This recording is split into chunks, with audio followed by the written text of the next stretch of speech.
2023 is officially a quarter of the way done. So I thought, what better time to round up each and every cozy game I've played so far. And although the beginning quarter of this year hasn't had any of the big, heavy-hitting games that we're looking forward to, it's kind of allowed some smaller games to come up through the ranks and really surprise us all. And I can honestly say, I think 2023 has already brought me some of my absolute favorite games. Alright, we're going to start off with a category right at the bottom that just says NA.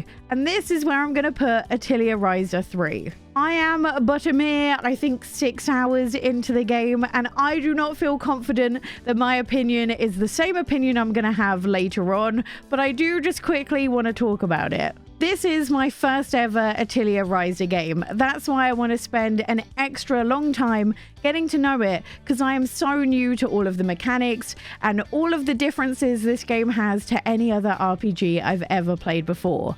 So I don't feel confident giving it a ranking, but there are a few things I just want to talk about. Number one, the game is stunning.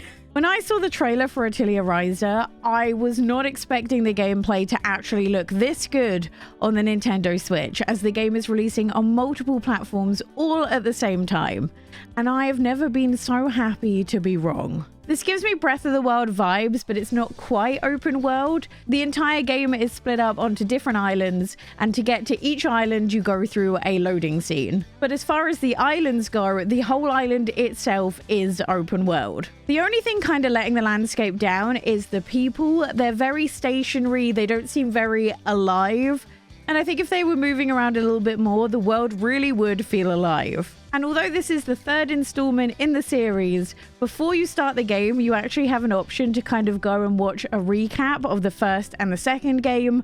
Although even then, the third game seems to have its own contained story, so you don't necessarily even need to watch that. The Atelier Ryza games follows Ryza and her friends as they go out on an adventure to explore this group of islands that suddenly appeared out of nowhere and appear to be threatening her home. Things get a little bit more complicated as well when Ryza basically finds herself crafting a strange key, and she needs to figure out what on earth this is and does it relate to all the strange happenings going on the island. Now, the game is so massive, it almost felt overwhelming at the start. Not only is there a really unique combat system that's kind of a mix between being real-time but also turn-based all at the same time, but there's also this other mechanic going on at the same time to do with alchemy. You see, everything you need to use in the game, you need to craft yourself via this alchemy mechanic. And this thoroughly surprised me. I genuinely thought this game was going to be a kind of hack and slash RPG, a game where you're mostly fighting and in between you do bits of story. But I was actually so wrong. There's crafting, there is a lot of gathering in order to make all of your own equipment, because weapons, axes, fishing rods all need to be crafted by yourself, and in order to craft them, you need to go and find the materials to do that. Now, I'm going to be honest, because I haven't played this all that much, the alchemy mechanic itself has kind of gone straight over my head and I'm still getting to grips with it. But one thing I really liked is even the items that you use in battles, you need to craft yourself. And depending on which materials you find and which materials you use, you can increase the level of the items you craft, and you can give each item these kind of unique properties depending on the ingredients you use. So as your level goes up and you find rarer ingredients, you can make bigger and better items. The other cool thing I like is the fact that the items aren't actually consumed in a battle. So say you make a really special type of bomb, that bomb will then be with you in battles until you use it on the outside world and consume it. This kind of makes the crafting mechanic feel really worthwhile because you basically get unlimited uses of it. And I also kind of love the fact that if you want to go foraging and you need an axe, it's up to you to go craft yourself an axe in which you can use. I thought that was a really nice touch. I've been loving my time playing it so far. The only downside I have found is the translation. Now, it's not bad by any means. It's just sometimes very literal or clumsy. Like, I think there's been points where there's been a very direct translation from Japanese to English, and it doesn't always work out well. Sometimes the sentences will be hard to read or in an order we wouldn't typically use in English, but although it's clumsy, you can still understand and fully get to grips with what's going on. I just kind of wish there was an English voice acting option. I think that really would have been the icing on the cake for this game for me, but it is what it is. Now, before we get into the actual rankings, I want to mention today's sponsor, Game Beauty. As you guys know, there are two things I love in life: video games and makeup. And that's why I'm so excited about this sponsor, because look at this. Game Beauty have come out with a Persona 5 limited edition collection, and I am in love with this. The packaging by itself is absolutely incredible. And the best part is the box isn't just something they send out for PR. You'll actually be able to nab this exact box in a collection if you want to buy it, which I love. But the incredible packaging doesn't just stop at the box itself. Every individual component that you buy is also Persona 5 themed and looks spectacular. I've got a lot of the makeup already on my face, and I wanted to show you my favorite bits of the collection. Now, I love all the blushes, but this is the blush that I've got on my face right now. This is the shade 02 Queen, and I'm in love with it. They've also got two separate eyeshadow palettes. One's a lot more colorful than the other. This one's a lot more neutral and everyday tones. So this is the one I've got right now. I basically used every single one of the browns in this palette. And for the shimmer, this is one of my favorite parts, which is the individual chrome shadows. This shade right here, the number 4 Robin Hood, is my absolute favorite shade of the entire collection. Hold on, let me show this to you. Look at that. I am in love with that. I've got this all over my eyelid. And then on the outer part of my eyelid, this is number 1 Captain Kidd. And there you can see it a lot better. I'm in love with them. But the other thing I adore in this collection is the lipsticks. Now, they're definitely not liquid lipsticks. They're more of a whipped consistency, so they're by no means transfer proof. But I kind of love that about them, as they're really comfortable to wear. I've got the shade 01 on my lips right now. Especially for the price, I am in love. Those chrome shades are gorgeous. And to pick up your very own box of Persona 5 makeup, you'll find my link in the description box down below. And if you're a fellow Brit like me, the custom fees are already included, so you won't have any surprise charges. And thank you again to Game Beauty for being my literal dream sponsor. So to kick off this list, let's do Octopath Traveller 2. This is going into the A tier. Now for me, I couldn't quite figure out what it was missing in terms of the S tier material, but then I was on YouTube and I was watching this breakdown into what went wrong with the show Heroes. But basically it dawned on me is that the thing that was missing in Octopath Traveller 2 is what made the first season of Heroes so good. In Octopath Traveller 2, you're effectively following 8 separate characters on their journey. And if you think back to the beginning of Heroes, they kind of do the same thing. You follow all these characters in their own little stories where you get to learn about them. So in Octopath Traveller 2, you kind of pick your starting character, and as they walk around and wander around, you meet other characters who then join you on your journey. And to be honest, until you get later on, it kind of seems pointless. Like, the only thing they do together, the only interactions they seem to have with each other for the most part, is the fact that they help each other out in the big boss battles. That's it. I know at the end of the game, there's a bit more to do with all of them being together, but overall, it kind of just feels like you're following 8 separate stories. Incredible stories, and the stories are way better than the original Octopath. But I think the real, like, S-tier thing that's missing, and the thing Heroes did so well, is in Heroes the show, you follow all these different characters, and they set their own stories, you learn about them, but they have literal reasons as to why they come together and work together. And in that show, I remember being so excited when you saw them cross paths, talk to each other, and get to know them. And I think that's what Octopath Traveller 2 is missing. A reason for them to be together, the excitement of seeing your favorite 2 characters in their stories come together to be able to help each other out. And I think if Octopath Traveller managed to find a way to get those 8 stories to intersect more and intertwine in a really exciting way, they'd be in for a spectacular game. That being said, it is one of my favorite turn-based RPGs to have ever existed. I love the stories so much. I love the range in the stories. Like, some of them were a bit of a lighter tone, some of them were incredibly dark, and overall that kind of mix of tones made it really easy to play. I also think the game is absolutely stunning. I know pixel art's not for everyone, but I adore it and it looked fantastic on the Switch. And I think most of all, it was a game I just struggled to put down. But it was just missing the star quality that would be the stories having a bit more to do with each other. Next, we're going to talk about Cuddly Forest Friends. This is going in the C tier. Now, if it was purely on cute aesthetics alone, this would be S tier. This is an absolutely adorable game, and I love it. It's just really expensive for what it is. It's effectively a game where you take care of all these really cute little creatures and do just a bunch of little mini games with them. It's really lighthearted, it's really chill and really cute, but the mini games are very samey, sadly, and the game just feels really slowed down with constant loading scenes and loading times. To me, it kind of more gives me mobile phone game vibes than it does proper game, which is fine if it didn't cost the price that it is. It's £36. So maybe if it goes on sale for something less than 10 quid, I'd say pick it up because it is adorable. But yeah, that price is really steep. Then we have Kirby Dreamland Deluxe. I'm going to put this in a B tier, but I'm going to fully tell you this is personal bias. As always, this is just my opinion. I don't really do reviews. I just tell you how I feel. And I'm not a big platformer gal, let alone a big traditional platforming gal.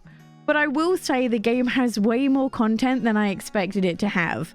Originally, when I saw its price for a remake being full Nintendo price, I thought it was a bit of a rip-off. But actually, not only did I see the number of levels the game has, which is a lot, you then have the additional levels that they added to this version of the game, but there is also a ton of really fun mini games, which I feel like they didn't really focus on for the trailer, but actually I think the mini games might be the strongest part of this game for me personally. You can play with them with up to 4 players. They kind of feel kind of Mario Party-esque in a good way. Like, you can have games with motion controls, stuff like that. They're a lot of fun and a really underrated part of the game. But the thing this really told me is that I really want another Kirby game like the Forgotten Lands and less of the traditional Kirby stuff, because it's definitely more my speed. Next up is a game called Gardenia. I'm going to put this in C tier because I really wanted to like it, but I was really struggling with it. This is basically a gardening simulator, or that's how they explain it. And it ticks all of the boxes in a game I should enjoy. There's crafting, adventure, exploration. I just can't explain it, but it just didn't feel all that much fun to me. I'm definitely going to give it another go though. I feel like sometimes I'll have a first impression of a game and then when I come back to it, I have a completely different take. So I will keep you posted. I just couldn't vibe with it, and I'm not really sure even I know why. Alright, Fire Emblem Engage. This is another A tier. I won't talk about it for too long because I've spoken about it for ages. But I personally think it's cozy. I really enjoy these types of games for their story, and the story was still enjoyable. I just didn't like it or feel as involved as I did in Fire Emblem Three Houses. I didn't really get as immersed in the game because all it was cutscene battle. And I think without a lot of the in-between stuff, I just didn't have the same feelings towards some of the characters. And the way I kind of dealt with this was I kind of picked my favorite characters and then did every single battle with those characters and ignored the rest. I will say there were a few aspects to the story I did really enjoy. The main character who you play as is actually not really a normal protagonist. All throughout the game, they're basically questioning whether people's trust in them is justified. They're almost like the chosen one. They have abilities and stuff like that that no one else has. And they constantly question if they're worthy of this, if they're worthy to be the leader, if they're worthy to have all of these expectations put on them. And I really did love that and resonate with that. I thought that was a beautiful touch in the story. So often when you, as the main player, are the chosen one, it's just kind of something that's just accepted. and that's it. So I really enjoyed the narrative of them feeling like they didn't deserve it or they aren't the person that people think they are. It was a really nice touch and made you as the character, as the protagonist, feel really human, and I really enjoyed that. It is a really good game, don't get me wrong. The voice acting is spectacular. Visually, it is one of the best looking games on the Nintendo Switch, hands down. It is gorgeous. And also you get this pet cat that follows you everywhere and he's so cute. I just wish I had more reason to fall in love with some of the characters. I'm cheating with this next one. Little Witch in the Woods. I'm going to put it at a tentative S tier. It is currently in early access, but it is most definitely coming to the Nintendo Switch. And it's really rare that I fall in love with early access games this quickly, this much. Now, I actually covered this game really early on into my cozy gaming journey on this channel, as back then there was just a demo of it, and I knew from that second that I had fallen in love with the game. You play as a little witch named Ellie, who has an unbelievable amount of character.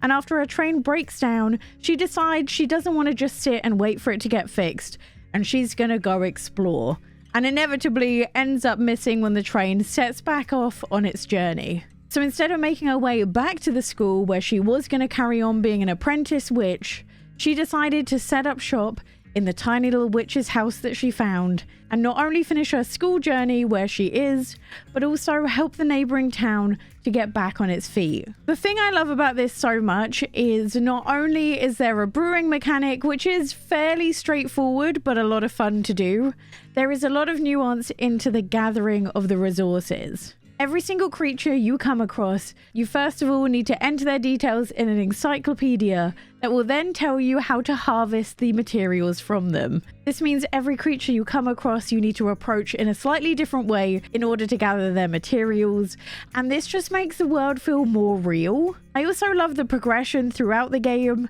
Every single time you do a bit more of the story elements, you find a new way to unlock different areas of the map, and then those areas have new resources, new materials that allow you to brew more stuff. For me, this is a quintessential cozy game, and it literally has everything I love and need in a game. It has a brilliant story, lovable characters, and it's definitely gonna be right at home on the Nintendo Switch. Then we have Power Wash Sim. This is a solid A tier game. This is another one of those games where I feel like reviews don't properly encompass what this game's about. I've said this before, but my issue with reviews is they don't always take into account someone's play style. Like me, for example, sometimes I just want to watch an unbelievable amount of New Girl. And when I do that, I don't necessarily want a game with an incredible storyline, with incredible massive cutscenes or voice acting, because then I can't watch New Girl. I want a game which is the perfect level of chill, where I don't need my full attention on it all the time. And this is where Power Wash Sim comes into play. There's no music in the game whatsoever, no talking, nothing. So you can either play it with the water ASMR sounds, or you can fill in the void yourself, which is what I do with New Girl. The best part for me personally is just how satisfying it is. It doesn't feel frustrating whatsoever. And the rewarding parts don't even just come from the cleaning. As you go along and you earn money from some of the tasks that you can do, you can then upgrade your nozzles and upgrade your equipment to make the next job slightly easier. Each thing you take on to clean takes at least an hour minimum, which actually turns out to be a really good amount of time, because it's like 3 New Girl episodes. If you're looking for something you can literally do mindlessly and still have a great time, it's a great pick. It's something that belongs in every cozy gamer's repertoire. Then we have Blanc. Now, if I had someone to play this with, it would probably be in the S tier. And that's mainly because as a 2-person game, this is a wonderfully chill experience. You and a friend get to solve puzzles together as this fox and this fawn try and find their way back to their parents. Both the fox and the fawn have different abilities that they can use to overcome these small puzzle segments that the game throws at you. Not only are the puzzle segments beautifully done, they're also the perfect level of difficulty. Like, they make you stop and think, but you also don't need a walkthrough to get through them. However, when you're playing this game as a single player, this is hard mode, because you control both characters by yourself, sometimes at the same time. And this requires a lot more brain power than I was first anticipating. Either way, it's still a beautiful, chill experience. It's just a lot more chill if you have someone to play with. But I am appreciative of the fact that they did consider that not everyone has someone they can play with. I'm not going to spend too long on this next one. I've covered it in both my previous videos. Sunhaven is going in S tier. I am officially 15 hours into the game and I am even more in love with it than I was before. The story keeps on getting better. I love the fact that not only do you have like the mega farm that you can start off with, you also get individual farms at each new town you go to, which grow unique crops and have unique shops around them too. The game truly has thought of everything. If combat isn't your type of thing, then you can completely make it so that you're invincible, and the magic just adds a completely new element to farming sims. But to me, the thing that makes this so wonderful is definitely the story. I feel like in farming sims, so often you are just a farmer and that's the end of it. But in this game, you are really important, and that's actually really refreshing to see, as it's kind of up to you to save the entire world. But also, they don't rush you into doing it. Like, you'll get given a task that you need to do in order to aid you in saving the world, but you can choose when you take on that task. So for example, in the last few days, I have completely ignored any of the story, and I have been trying to progress in the mines for a couple of days, and there is zero repercussions of doing that. And that is the beauty of this game. I'm definitely going to do a fuller video about it once I've gotten a significant part through the game, which at this point I think is going to take me 50 plus hours. But I truly mean it when I say I've been playing it non-stop, and it is a game that I can foresee me playing for a significant amount of time longer. I also bought a Steam Deck so I could play it in bed. So a review of that is coming also. Alright, Storyteller. I feel like this is harsh, but I might put it in B. Mainly because it is fantastic, it is wonderful, but it is £10 for effectively 3 hours of gameplay. 4 hours of gameplay maybe? So I feel like I've got to include value for money, and for that sake, it's going in B. But genuinely, one of my favourite puzzle games. It is short but sweet and so unique. You basically fill in your own storyboard with only the title to go by. Some puzzles have multiple different ways you can find a solution for it as well, and genuinely has been a lot of fun to figure out. I just wish there was a lot more to it, and I feel like they could have taken the concept even further, but it does make me excited to see what they could do with the same idea in a sequel. Then, for a similar reason, we're gonna put Bayonetta Origins in A tier. The aesthetic, gorgeous. The gameplay, so much fun. Again, the same idea as Blanc, where each character is controlled separately at the same time, where the demon cat Cheshire attacks, and then Ryza kind of acts as a support to kind of freeze enemies in their place to help the cat out. And the big thing I like the most about this is there is so much control you can have over the type of gameplay experience. They give you a bunch of different settings in the game that allow you to fine-tune it to be as hard or as easy as you want, as the story really is such a pleasure to play. You basically play as Ryza as she goes into the Forbidden Forest to try and find her mum. But this definitely isn't a fun Forbidden Forest because you get attacked a lot. But the good news is, a demon effectively took control of your toy cat, and with the help of Cheshire, you can take on every danger as you see it. My main issue, we're going back to the cost versus money, is it's kind of pricey. It's like 50 quid for 10 hours of gameplay, which is quite a lot of money, and there doesn't seem to be a good reason to replay the game. The story is so rewarding, but I just wish there was more to it and more of it. But if you can pick this up on sale, it's definitely worthwhile. Aesthetically, there is nothing like it. And the mix of having full voice acting along with this kind of storybook approach to the story itself has been so interesting and is truly so beautiful. Just expensive. Right, we're on to our last two games, and we have My Time at Sandrock. This is another early access game that I'm going to put it in B tier for now because it kind of falls into a few pitfalls, but it definitely has a lot of promise. This is probably one of the more ambitious farming sim games I've seen, and the ambition mainly comes from the town itself. Each of the characters is so fleshed out, so wonderful. The town itself feels literally alive with people going about their business, doing their stuff. The game's fully voice acted as well. It just falls into a few of the farming sim issues, and that's mainly the incredibly slow beginning to the game. But the story is really good, and also the crafting is very interesting. This definitely seems like a step up from my time at Porsche, and this should be coming to the Nintendo Switch when it fully releases, although like all games, I expect this is going to come later than every single other console. It's definitely a game to keep your eyes on, and it's something I've been following because I'm really interested to see, outside of the early access period, how they improve the game from what people have said so far. I think to me that's the best part of early access, and a reason why Sunhaven is what it is that they listen to feedback and they act on it, so that when you get the full product, it tends to already have a lot of quality of life features in it that a lot of farming sims used to lack. The final game of the day is Figment, and that is also going in the A tier.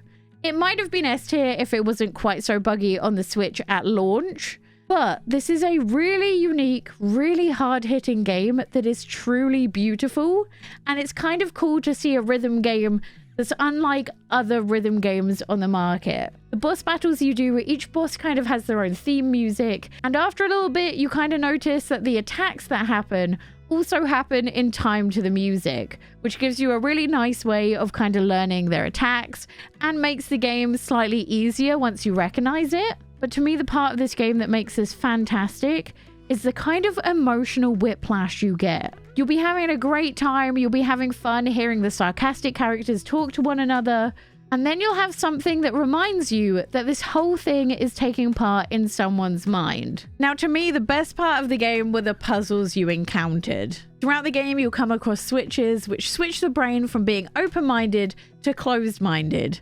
And not only does this change the path in front of you, it also changes the characters you meet and their opinions and their perceptions when you speak to them, depending on whether the mind is open or closed. This led to some hilarious interactions, and I love the fact that these, I think they're called opinions, which are the things that are wandering around. They become a part of the puzzle as well, as you learn how they change as you change the state of the mind. The fighting was definitely not my favorite part of the game, but I really didn't mind it as it always felt rewarding. But as I said earlier, the emotional whiplash kind of comes from the fact that sometimes you'll get to a point in the game where it takes you out of the mind and you get to see the guy whose mind you are trying to save. And the kind of hard-hitting part is you get to see how the mess of his brain is affecting him and his real life, effectively almost destroying it. And this means that whenever you are doing a boss battle or you're trying to get past a really tricky part in the game, you remember back as to why you're doing it, and it's weird, but it gives you motivation and a reason to keep doing what you're doing. This is a truly special game because of the premise behind it, and it truly has a hard-hitting meaning behind all of the fun, witty conversations and the hilarious interactions, and that to me is what makes a game really special. I hope this list managed to help you out. As always, thank you so much for watching, and if you want to see the newest segment on my channel where we talk about cozy gaming news, click this video here. These will be a monthly segment, and there is a lot of things you don't want to miss. I'll see you next time. Bye.